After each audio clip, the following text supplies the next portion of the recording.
মা এবং ছেলে বাজারের এক কাপড়ের দোকানে ঢুকলেন। ছেলে দোকানের দরজায় দাঁড়ালো। মা গটগট করে কাউন্টারের সামনে চলে গেলেন। দোকানের মালিক পূর্ব পরিচিত, তাই নিজেই এগিয়ে এলেন। आइए माँ जी, बोलिए क्या सेवा करूँ आपकी? हाँ ठीक है, মার্কিন কাপড় পামু? তখন পাওয়া যেত, এখন যায় কিনা জানি না। লেপ কাঁথার ওয়ার্ড দেওয়া হতো। হ্যাঁ হ্যাঁ, कितना चाहिए आपको? आगे बोलें कितना करके देता है?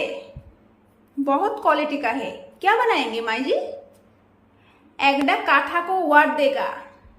আমাগো ঘরে শ্বশুর মশাই হে, শ্বশুর বসতা হে, স্বামীর বাবা কো বলতা হে, তিনি এখন বুড়া হইয়া গিয়া হে, সকল দিন একটা পাতলা কাঁথা জড়াইয়ে বসতা হে, ঘুমাতা হে।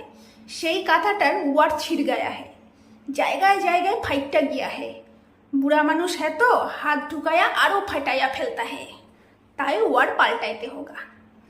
আজ কাপড় কিন্না লেগা, ঘরে যাকে একটা বালতি में ঠান্ডা জল में চুবাইয়া রাখেগা।